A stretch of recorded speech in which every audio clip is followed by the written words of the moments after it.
Mga boss, magandang gabi.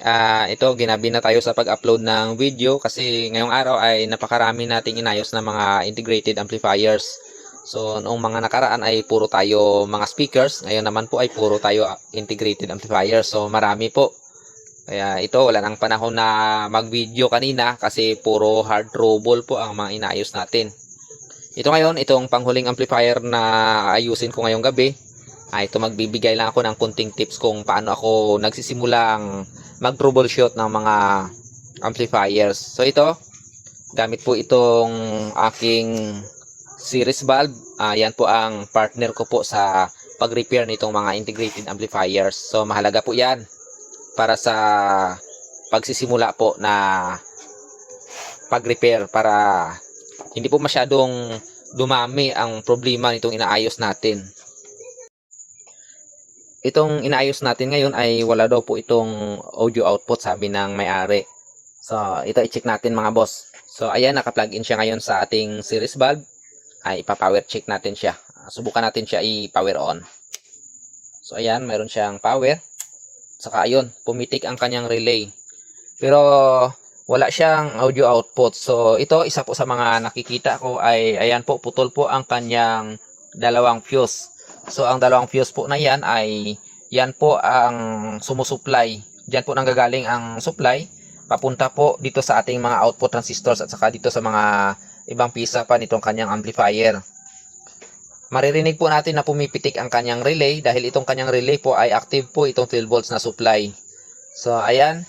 Ang trabaho po kasi niyan ay mag-sense po ng DC na nilalabas nitong ating amplifier pag nasisiraan, kasi itong ating amplifier po lalo na po pag nasisiraan itong output transistors ay DC po ang nilalabas niya, kaya hindi po yan pwede sa ating mga speakers, hindi po yan ma-convert in audio ng ating mga speakers ang DC po. So yan po ang trabaho nitong relay, hindi po niya papayagan na makapasok ang DC sa ating mga speakers. So ito, bakit pumipitik? Kasi po wala pong supply itong ating mga output transistors, itong ating amplifier, wala po siyang supply, itong main amp natin. So, hindi po siya nagtatrabaho. At wala din pong masense itong ating relay na kahit na anong voltahe na nilalabas mula dyan sa ating amplifier, mula dito sa ating main amp, kasi wala nga po siyang supply kasi putol po ang fuse, kaya maririnig po natin. So, ito, before po natin palitan itong mga fuse ay gamitan po natin itong ating series valve para hindi po lalong lumala ang problema. Kasi po dapat pag napuputulan po ng fuse itong mga inaayos natin ay before po natin palitan ay dapat po ay i-troubleshoot po muna natin, kasi indikasyon po na may problema dyan sa taas dahil dito sa naputol na fuse. So marahil po ay mayroong shortage dyan sa kanyang mga pyesa, kaya po siya naputol. Para maiwasan ang mas maraming masisira pa, ay gumamit po tayo nitong ating series valve. Pwede po natin itong palitan para po mai-testing natin. So, subukan natin mga boss. Ito, alisin natin itong mga naputol na fuse at palitan natin ng panibago. So, pag wala kayong series valve mga boss, ay huwag ninyo basta-basta na palitan ng panibago na fuse na hindi na troubleshoot itong board. Kasi po baka mas lalong lumala po ang problema ng inyong amplifier. So malaking tulong po ng series valve pag sa mga ganito. Kasi po wala pong maaapektuhan dito na mga pyesa. Iilaw lang po itong ating series valve na steady pag mayroon pong shortage dito sa ating board. So ito susubukan natin mga boss dahil napalitan natin ng panibagong fuse.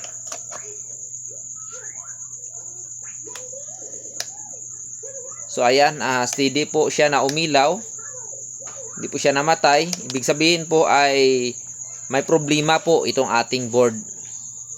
May problema po dyan sa either dito sa mga output transistors o di kaya dito sa mga pisa sa ibaba. So ito troubleshoot natin ito mga boss.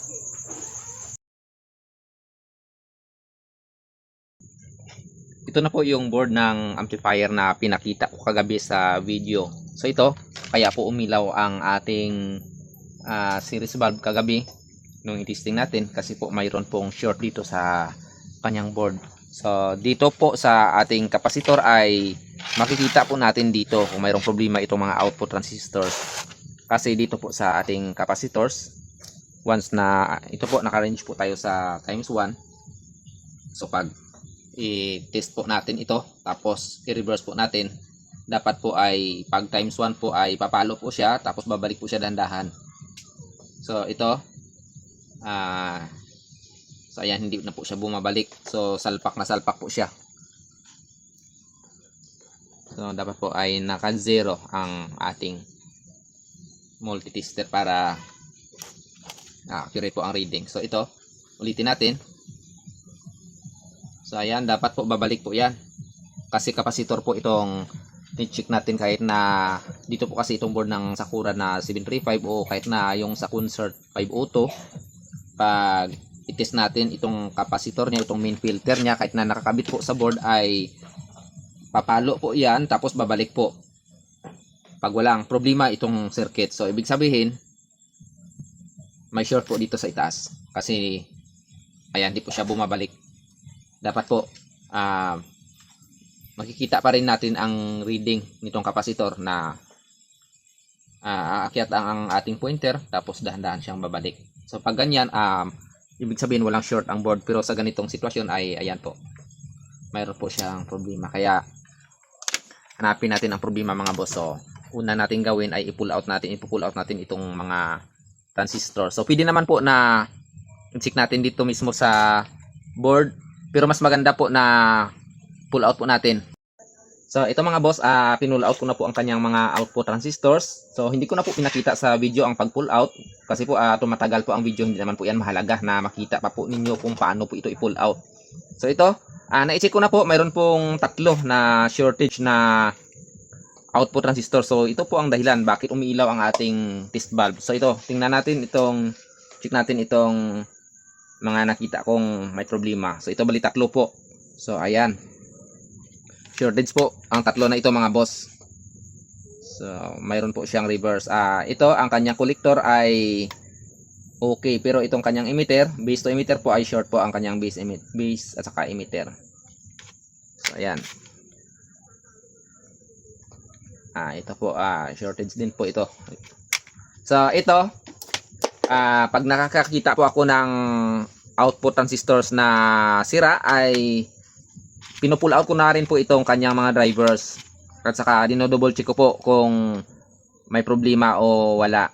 So, okay po itong kanyang mga drivers at okay rin po itong kanyang dalawang bias na transistor. So, dito po yan nakakabit. So, ibig sabihin po, hindi po ito nasira.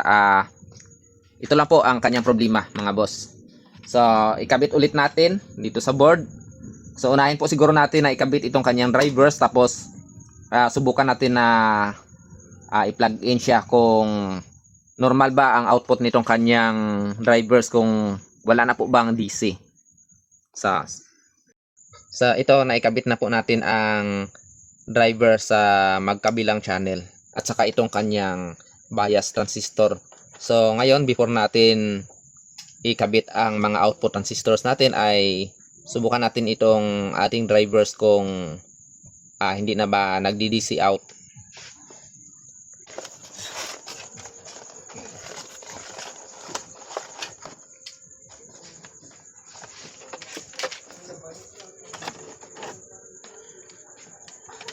So, ilagay lang po natin ang negative ng ating test probe dito sa negative ng ating amplifier. So, naikabit ko na po ang mga supply ng board na ito. So, ayan po, naikabit ko na po ang kanyang supply. Tapos, i-range po natin siya sa 50 volts DC. Siyempre, dapat po ay dito pa rin po natin siya ipag-in sa ating series valve para safe po.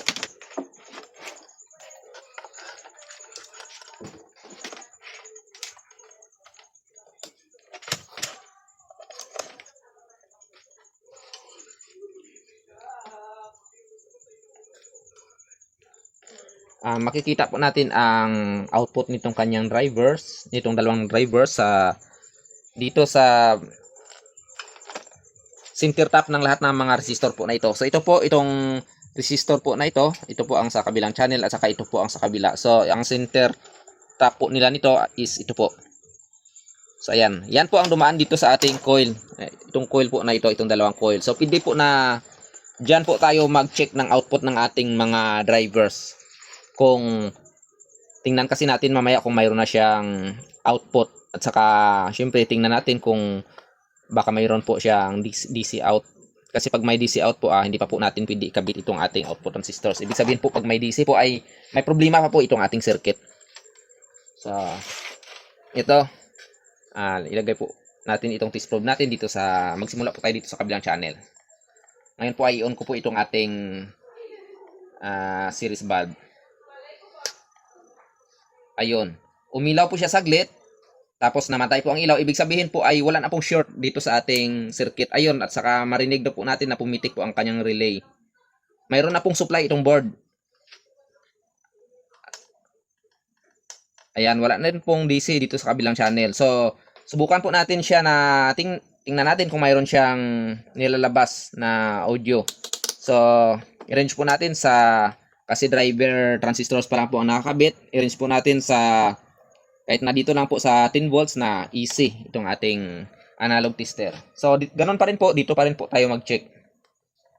So, hanapin po natin ang main input nitong ating amplifier. So, dito na po tayo sa effector kasi dito po ang kanyang main input. So, ayan, tingnan po ninyo ang ating tester. So, ayan, makiat po ang pointer once na i-touch po natin itong input. Ibig sabihin, pumipick up po siya ng audio at mayroon po siyang output. So, output po yan ng ating driver yung nasusukat po ng ating tester. Yan po ang sa kabilang channel. Ngayon po, ilipat po natin dito sa kabilang channel. Tapos, i-touch po natin itong input po niya sa kabilang channel din. So, ayan. Tingnan po ninyo ang ating tester.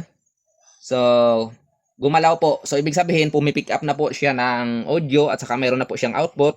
So, pwede na po natin ikabit itong ating mga output transistors. Ito po ang continuation ng video natin noong nakaraan. So, ito, before po natin ikinabit ang mga output transistors na yan, ay na-check na po natin itong output ng kanyang mga drivers. So, okay na po itong kanyang mga drivers. Kaya ito, kinabit na po natin lahat ng mga output transistors. So, pinalitan na po natin itong mga nasira.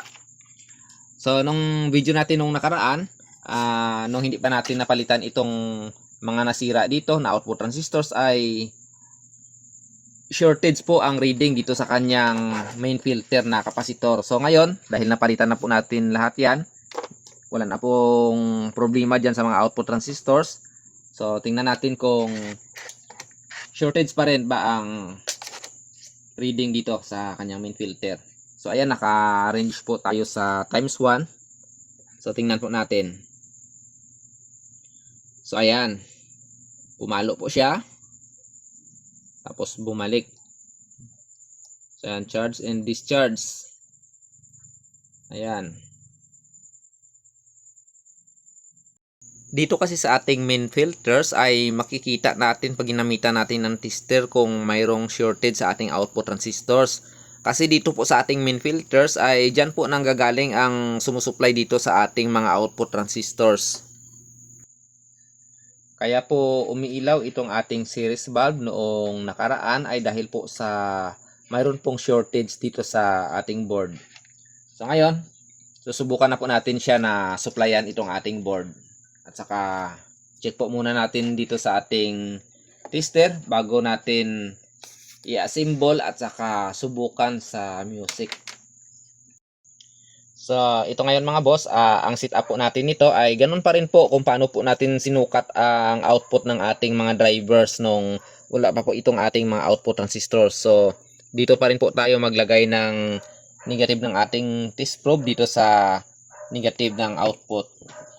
Tapos, ito, i-range po natin ang ating tester sa 50 volts DC. Kasi, tingnan natin kung nagdi-DC out pa ba itong ating amplifier. At saka, ang ating test point po na gagamitin ay yun pa rin po itong center top po ng lahat ng mga resistor. Bali, apat-apat po na resistor ang nandirito. Ito, apat po na resistor sa kabila. At saka, apat din po dito sa kabilang channel. So, yan po ang galing po sa emitter ng ating mga output transistor. So, ang lahat po ng emitter dito ay papunta po yan sa output. So dito po yan sila nagtagpo sa center tap nitong ating mga resistors. So ito na po, papunta po ito sa ating coil. So ito, meron po tayong makikita na coil dito. So balikan na po natin. So napakita ko na po ito doon sa una kong video, pero balikan lang po natin. Dito po yan, ito po ang output sa kabila. Tapos ito rin po ang sa kabila. So ito po siya, ito po ang kanyang pin nitong ating mga coil. So papunta na po ito dito sa ating output relay. Pero dito po tayo mag-check before pa po sa ating relay. So ayan mga boss, gamitin natin itong ating series valve. So on natin itong ating series valve. Lagyan natin itong amplifier. So ngayon i-monitor muna natin kung mayroon siyang DC out.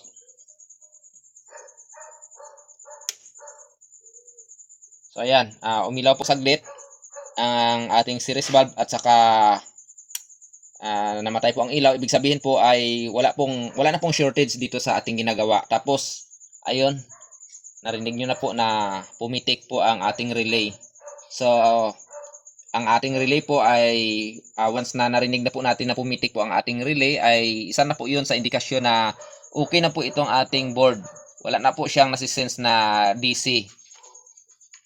Pero siguraduhin po natin mga boss. So ito po sa kabilang channel. So ayan, wala po siyang DC. Ito po sa kabila.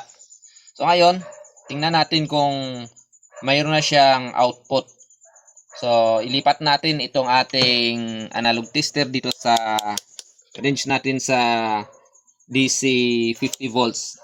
Kasi mayroon na po siyang output transistors. Pwede na rin po sa 10 volts. Para makita po natin ang malaking deflection nitong ating tester. So, dahil pumitik po ang ating relay, so dito na po tayo mag-check sa main output. So, dito po natin siya i-touch sa main input, dito po sa effector.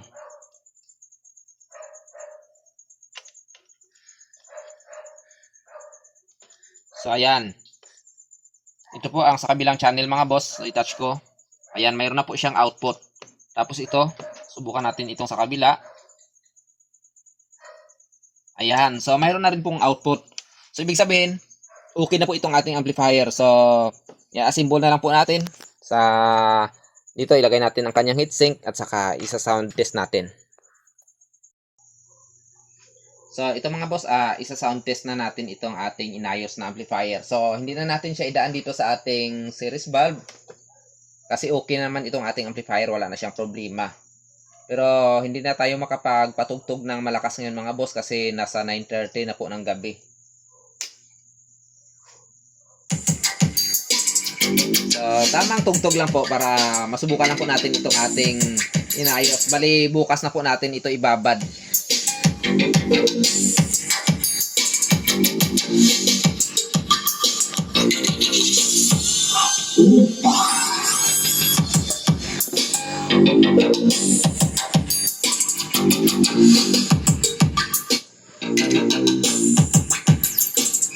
So maraming salamat mga boss sa palaging pagsuporta sa aking mga video at sa palaging panonood.